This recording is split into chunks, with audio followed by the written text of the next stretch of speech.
Hello, everybody out there in YouTube. We are the middle-aged guys. I am the Reverend. The theme here. I'm Mouse One.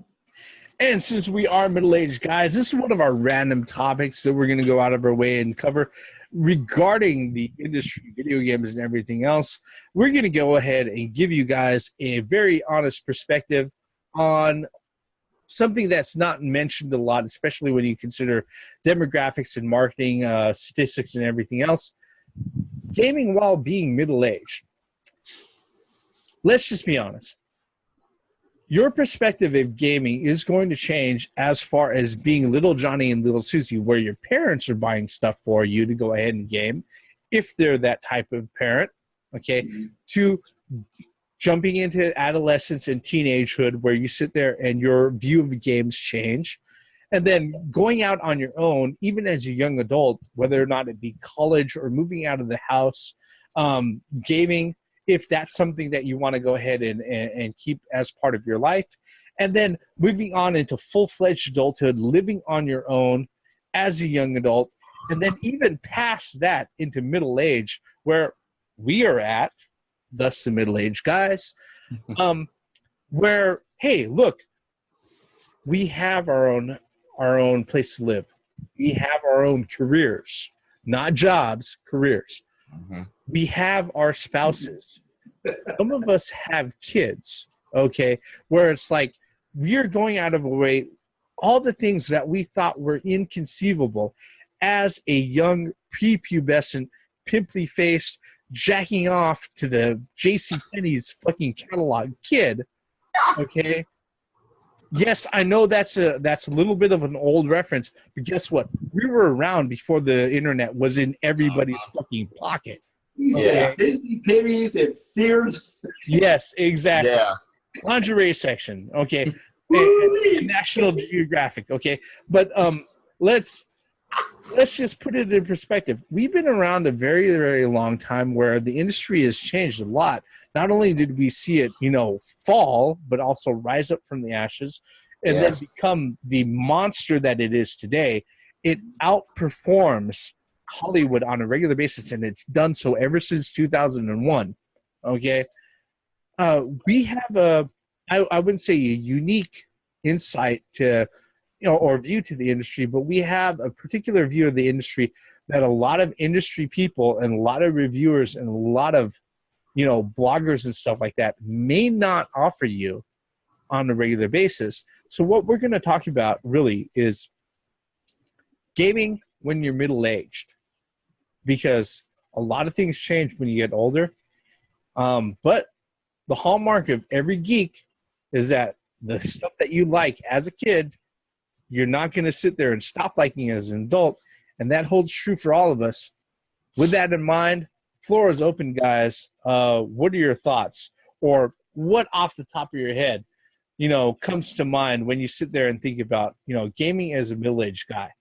Well, with me, like you said, we've been around a long time. We've been around where we saw 8 tracks turn into tapes, turning into CDs, turning into MDs, and then eventually turning into nothing. Yeah, where MP3 players and fucking auxiliary ports, and now fucking Bluetooth, wireless, and all that bullshit. So on that perspective, we've seen VHS, VCDs, Betamax. We've seen all this going on, right? So we're lucky. Laserdisc. We're really lucky because we got the first generation of gaming towards the end, because the first generation was, very early 70s, up until the 8th generation now. So we pretty much saw gaming, the entire life of gaming and what it became, this multi-billion, that's a B, dollar industry that it is today. And I just remember, as a child, 2 years old, having just start, playing games, and it's just amazing to see how far we came since then. So we've seen the rise we've seen the crash, and then we've seen the rise, you know, out of the ashes of thanks to Nintendo, who brought us out of the ashes of, you know, the crash. But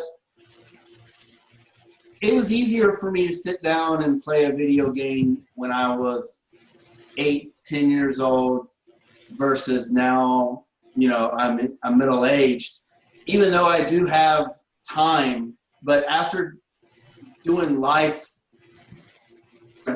all day, you really don't have time to sit down and play a 120-hour RPG or, you know, you're lucky, basically, you're lucky to play a 5-hour game. And I think that's one reason why the mobile games are so successful right now is because people of our age, male and female, they don't have much time to game no more. You know, there's things going on in their lives, their families, you know, they got all these other things to take care of.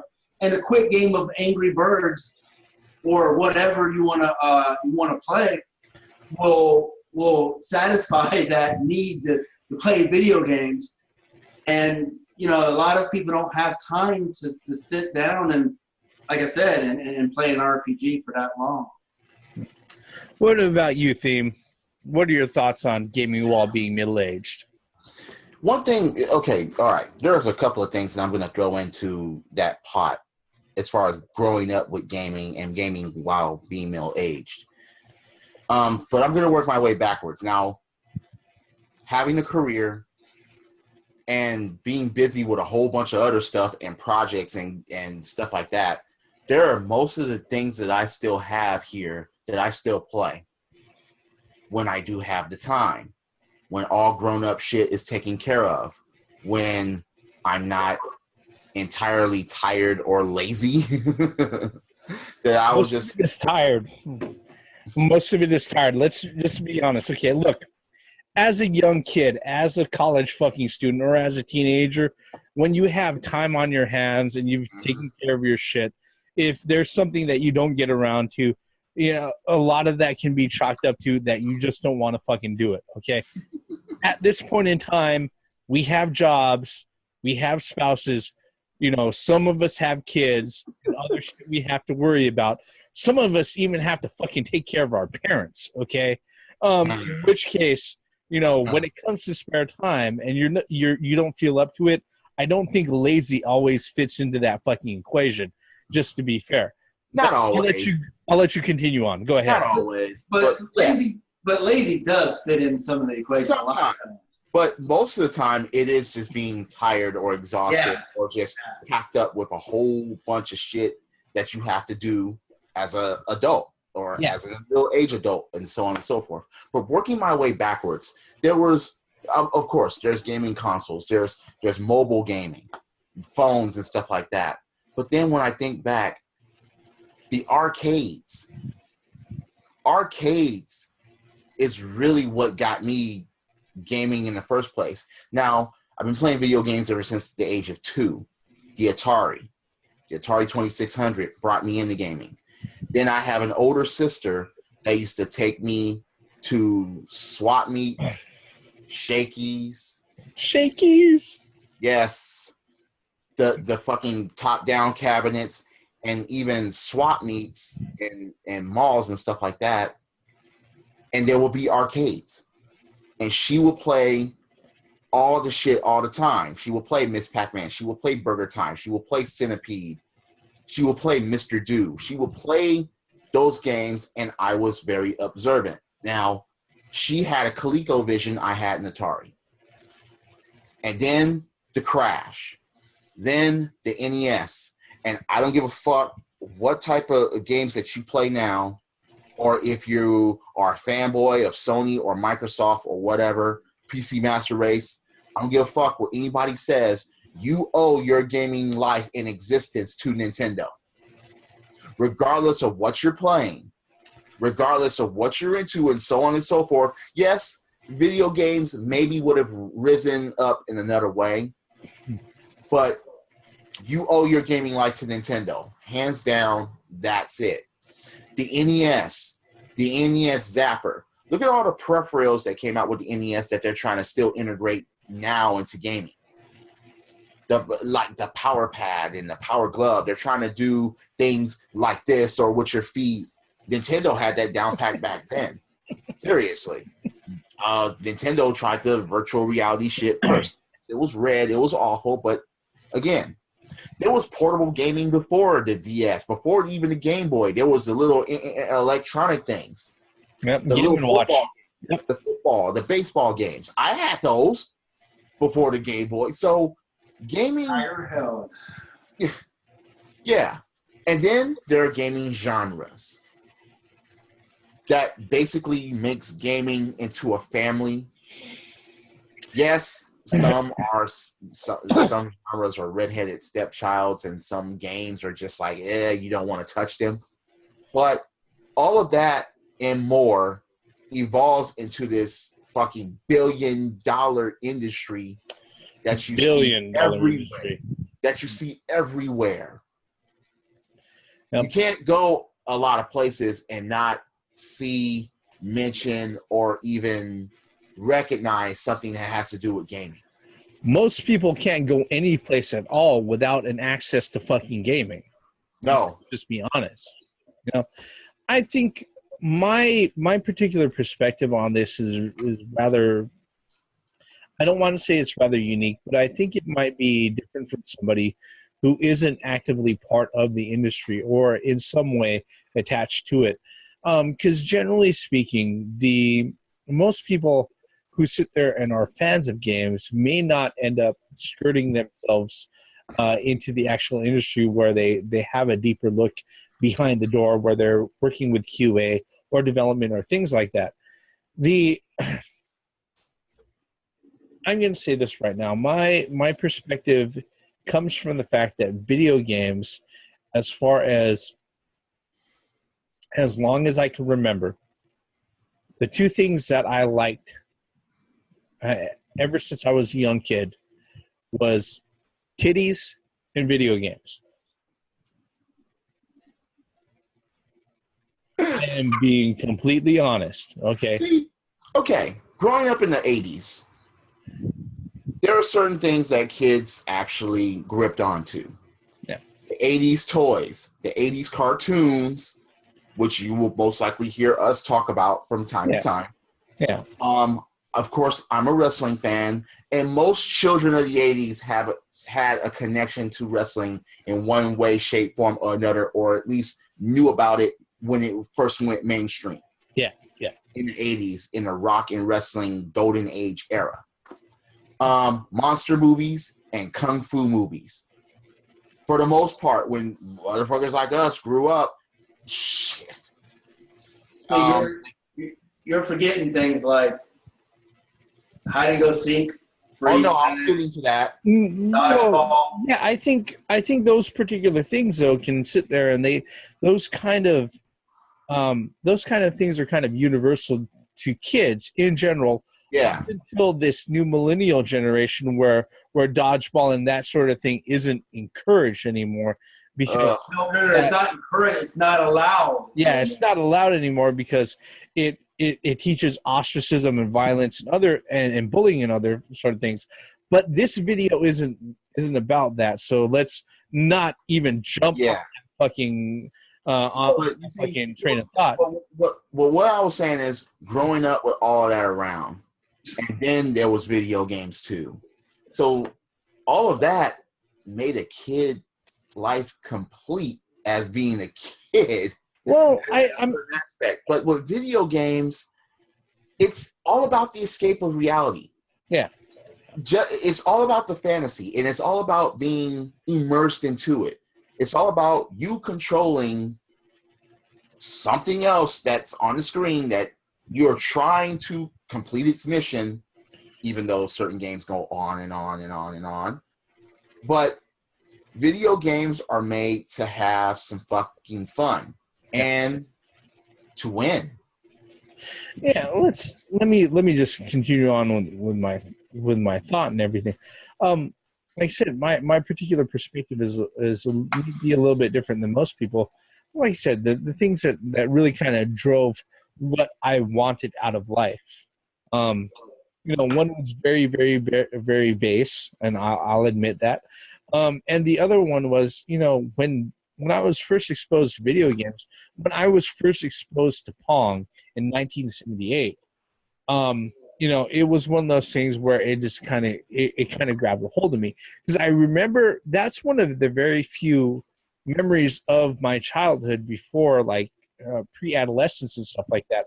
I remember at the time being at a cousin's house, and it might have been it was between 1978 and 1980, but what I remember was being able to go out of my way and watch Star Wars, because what a lot of people don't realize is that came out in 1977.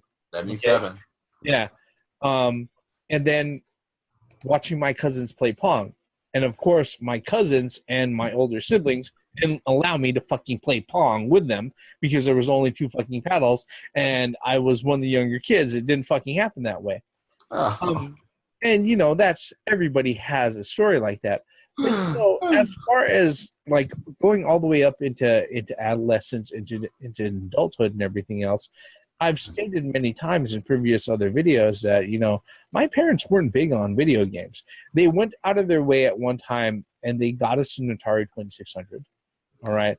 And, we sat there, we went absolutely head over heels for it.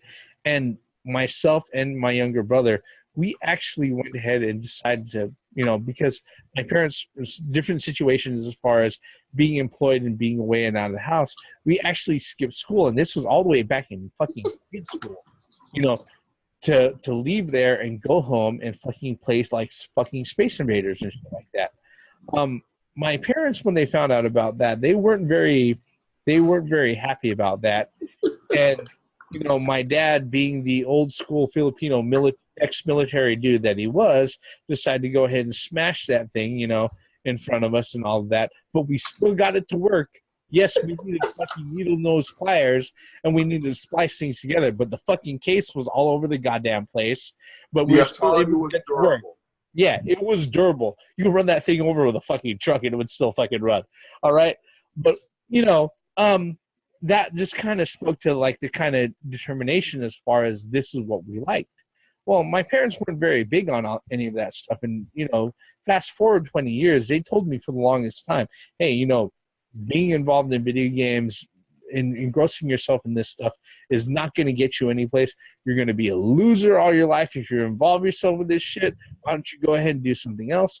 Lo and behold, when I finally got out of the house and did my own thing, only reason why I picked up my professional skills was because, guess what? I want to learn how to play video games on other things. All right? Ended up working for Nintendo. Moved back to from Washington State. Did QA, because that kind of stemmed out of trying to be a tester and stuff like that. Then I ended up working for Activision. And all of the skills and everything else I picked up, it's pretty much kept me viable in my career, for a good, I don't know, actually, for over almost 15 years of my life. I've never wanted to go ahead, and I've never worried about trying to fulfill any of my bills or anything like that. But the whole time, my whole focus is that this is what I like and everything. My problem that I have now as a middle-aged guy, even as somebody who doesn't have kids, I do have a spouse, so I don't fall in that fucking stereotype. Fuck you, otherwise. All right, is that the older that I get, there are more and more fucking things that I want to play. And even now, as somebody who actually has the money to go out of his way and buy a lot of things that I wasn't able to get back then when I was, in fucking grade school and shit like that, my wish list on Amazon, my shopping and watching list on fucking eBay gets longer and longer every fucking day. And a big part of it is that, as much as I love gaming, I don't have the same amount of time as I used to have as a little kid before I moved out of the house and everything else. Yeah. That's the sad part. It's like, fuck, you're an adult now, but then your time is like, well, if you want to be a responsible adult, Yeah, and that's the operative word, responsible adult, you know? And take care of the shit that you have to take care of. And it's like, fuck. Now that, yes, have my own career, house, and damn, I can't. Damn it, I can't overindulge in gaming like I used to. And I just want to scream fuck every day. That's like, damn, I want to play and I want to be immersed and I want the shit but I can't let it take control of life. Not like I used to, because got responsibilities to take care of. Yep. And I mean, I will concur with everything that the Reverend just said. Looking around, and it's like, fuck, I still have to play a whole bunch of shit that's in here. Yep. I mean, video game systems, there are most people that have gotten rid of their video game systems. No, I mean, I remember when I was in the Navy and I called home, being stationed in Japan, and I was like, Mom, do not throw all that stuff away. My Nintendo, my Super Nintendo, no, do not throw that stuff away. Either send it to me or keep that mess in the storage until I get back. What for? I said, okay, Mom, let's look at it this way. You paid your hard-earned money for a lot of that stuff. I paid my hard-earned money for a lot of that stuff. Why would you jettison it? Why would you get rid of it? It doesn't make any sense. It still works. I still want it. I will still use it. I mean, I'm in a similar boat where, like I said before, you know, after the Atari 2600, all of the video games and all the video game systems and everything that I own, nobody bought it for me. I think there's maybe one or two titles that my wife got me while she was my girlfriend before we got married. But other than that, everything that I own, I purchased myself. And, you know, that sort of stuff is the type of thing that I will keep a hold of as long as I can, you know. Green Mouse, you're bubbling up there. I know it's right underneath the surface. There's shit that you want to say. To start off with, you know, you had a girlfriend? I thought all gamers don't have girlfriends. Again, fuck that stereotypical shit. Like I said, the two things that were driving my adolescence was pussy and fucking video games, all right? I can't add any more than what was already been said by all three of us. I mean, gaming has been a huge part of my life ever since I picked up that first controller, and it probably will be a part of my life. Joystick. Huh? Controller or joystick? You know what I mean. No, I'm being dead serious. No, he's being specific here because that dates your experience. It really does. I know it does. A joystick. Yeah, I picked up the joystick with one fucking red button on it. Yep. 3 feet away from the fucking system. Not even like the cord was only this fucking long. Don't sit that close to the TV. Don't sit that close to the TV. I just got one. The system was right by this fucking television. I just got one thing to say. How many of those fucking controllers or joysticks have you went through? No, I haven't went through the joystick. Not through the joysticks. Story. Yeah. Say again? I haven't went through joysticks. Controllers are a different fucking story. Yeah. Even my paddles are like. I've broken. Seriously? What did you break a joystick over? Atari games were that hard? No, it's more of a pissed off. That's what I'm getting at. Who are you pissed at? I broke some joysticks before. Who are you pissed at? I'll just leave it at that. I broke joysticks before. No, I had to play my Journey Escape. I played with a joystick before. So I played with a broken joystick before. So yeah, you know, but then again, like I said, my dad was very thorough on the things that he threw against the ground at very, very great force to go ahead and break shit. So I mean, like I was saying, pretty much gaming will always be a part of my life, no matter how old I get. I'll be 60 years old and still playing da da da da da. It's just just something. It will always be a part of my life. And maybe because the thing about it is, regardless of what experience that you've had with gaming, good or bad or middle fingered, whatever, it's still a part of your life as far as saying, okay, this has shaped me somehow. Well, that's one of the things that kind of kills me, especially now, as far as, and this is not to step off into left field or open an old wound or step on a landmine or anything. But, when people sit there and they say, well, what's the big deal about this? It's only gaming. Motherfucker, it's a $22 billion fucking industry.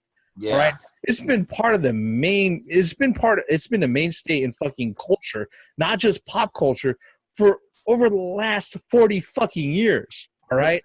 It has a bigger fucking financial footprint than Hollywood. So it's like one of those things where, why would you consider yourself, it's only a fucking video game, it's only fucking video games. Well, you may not fucking be actively part of that fucking industry, but it's a big part of everybody's lives. The difference now as a middle-aged guy over when I was willing to go out of my way and do shit where it was like I would lose girlfriends over because I'd rather fucking play super dodgeball over than meet somebody after school and shit like that. Yes, that's a real life story, and maybe one time or another, maybe sometime that'll come out on video. But the truth of the matter is, the one thing that, like the team said, that I get to that kind of kills me is that, God, I don't have enough time to deal with all of this stuff, or to play all this stuff. Because I will be honest, okay? Just a few years back, I started taking inventory.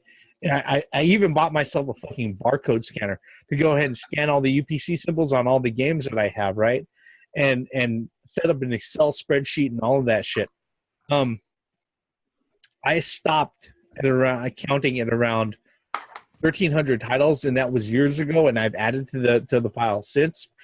And I've come to the conclusion that if push came to shove, and I was no longer able to buy any more video games, and if somebody sat there and said, "Hey, look, Reverend, we'll pay you to play video games for full time for the next decade," I would probably be able to sit there and say, I think I've got that covered. Okay. Because when you have all this adult shit to deal with and all of this real life stuff to deal with, this is the one luxury that you don't have as an adult that you have as a kid. Like, the only thing that I miss from being a teenager, because the truth of the matter is I hated fucking high school. I even now, the thought of living with my parents, that thought is enough for me to sit there and ask myself, where is my gun? Is my mouth wide enough to go ahead and stick my barrel in it and everything else? Is this going to cause me to kill myself, or am I going to kill other people along the way because I'm being driven crazy by my parents? That's my whole thing, is that the only thing I miss from being in that particular situation is, okay, I didn't have to worry about bills, and because of that, I had time to fucking game. You had time, right? Yeah. I think everybody here can fucking relate to that, right? Oh, hell yeah. Yeah.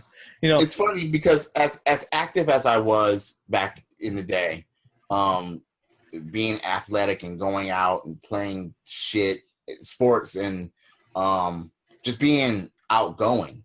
Yeah. I still had time to play games. A rainy day, you best believe that motherfuckers like me were playing games. I mean, if homework was done, or before I did my homework, I was playing fucking video games. It becomes, when games are so great that you turn that bitch on before you go to school. I've done that. Or games are so great that you leave your machine on overnight so you can pick up. Oh no, some games you had no other option. That's what I'm saying. Because you Rygar. couldn't fucking save them otherwise. Rygar. Oh no. That's another subject for another day. No. Fuck that game. Ghosts and Goblins? No. Fuck that game. Hey, I've beaten that. Yep. Kudos to you, but fuck that game. Yeah, but yeah. But I mean, it's. I couldn't imagine beating that shit in the arcade. I'd be in debt. Hey, I've beaten Strider in the arcade, and that almost put me the very. I almost punched that fucking screen when I died by going up. I was that pissed. It was my last life, and all I heard was game over on the screen. I'm like, I went this way, and I fucking died. I had a crowd of people behind me too.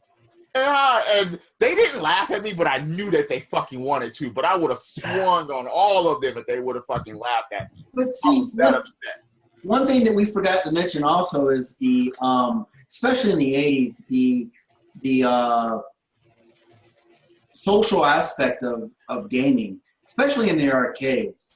Well, oh yeah.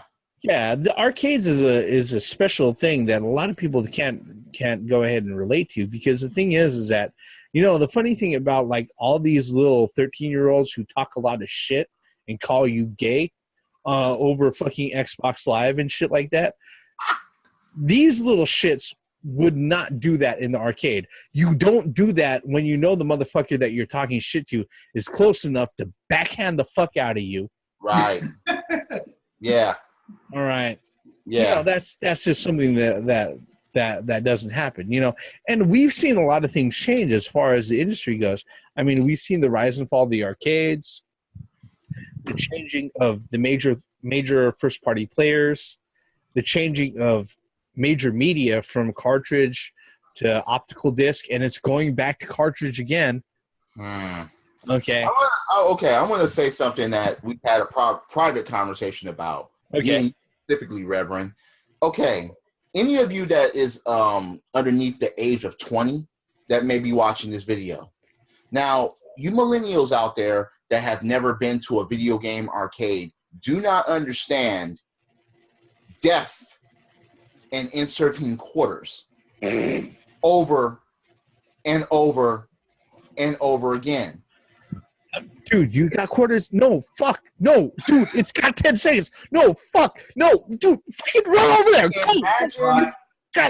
Wait. Imagine every 3 deaths of Call of Duty, Halo, or whatever, and you have to give up a quarter. Yeah, that's what arcades were like. You had maybe 3 to 5 lives, maybe. When we were playing the House of Dead. Oh. And we had a stack of quarters. No, we didn't have quarters. We had 100. Well, no, I know. I'm just saying. Which was $1. We had dollars. We had dollars sitting there on the console, and then we had one of our friends go back running to get more. I'm just saying. Hey, we spent a fortune that night, and it was well worth it because people were mesmerized by the Wheel of Fate on House of the Dead 3. But we spent about $30. Yeah, but what I was saying, look, I want to see this. And Reverend, you've done this as a joke. I want to see this. I want to see someone playing a mobile game and someone come up behind them with a quarter and stack it on top of it, talking about, I got men. You know, like I said, the one thing that I'm looking forward to is that I am going to bust out laughing. I'm actually surprised I haven't done this myself. Watching somebody sit there, play a fucking game on their cell phone, and coming up and saying, putting a quarter on their phone, I got next. Oh, God, I just had a horrible thought. What if they have the credit card slots for these to insert credits? You've been to Dave & Buster's, right? Yes. That's pretty much the goal. Yes, what I'm talking about for this. I'm just saying. The reason why we can go on in length about this is because we have, like I said, I'm not going to be so vain, or I'm not going to have the audacity to sit there and say we have a unique perspective on this. But the truth of the matter is that when you go out of your yes, we do. Well, look, for we've our been own around lives, for 30 years. Yeah. We've been around for over the gaming industry. We saw the beginning of the gaming industry to now. So yes, we have a unique. But you see, we've gone off base because look. The reason why we can't game now, and it's just like fuck, man. Well, the problem is that real life gets in the way. Yeah. For some people. Yeah, or unless you're able to sit there and find a way where it's like, hey, look, you're going to pay me to play video games as a job. Okay, fine. Hey, guess what? As a tester, that doesn't happen. I can tell you that from experience. All right, but if you go ahead and you have yourself a Twitch channel or something, or you end up somebody like PewDiePie or something like that who does that as a job, maybe that's your thing, or Markiplier, or any of the really, really big fucking YouTube guys. Yeah, but would you play games that absolutely suck? But even then, even past that, the one thing that a lot of people don't realize is that for every 1 hour of YouTube content, they probably spend 8 hours of building raw material and editing. That's what I mean. And put that out in front of everybody. So that is very much a full-time job. I mean, okay, that's like gaming now. I figure like this. There's no excuse for games that suck this day and age. Wait. Why is the sucky age still here? The funny thing is that we can talk about that in length, and considering we only have a minute left, that's probably going to have to be reserved for another video. Okay. But on this particular video, folks, especially if you've spent the last almost 40 minutes to go ahead and reach to this point in time, this is what gaming is like as a middle-aged guy. We're not going to glamorize it. This is just the raw truth of it, And whether or not you like it or not, in due time, you're going to see what type of bullshit it is. We're the middle-aged guys. We bullshit about nothing, and we're cutting the bullshit here. I'm the Reverend. The theme here. Your mouse one. And this is just part one of this. We're going to come back to this because we have a lot to say about gaming in general, especially gaming now. Indeed. Once again, for the benefits of common sense, logic, and gaming. Credits. What's funny is that there are nickel arcades out there, but if you went ahead and took that to the equivalent now, those nickel arcades would probably be like 75 fucking cents now. Isn't that sad?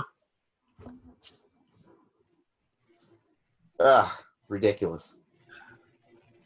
Just saying. Every generation has their stories, man. This is ours.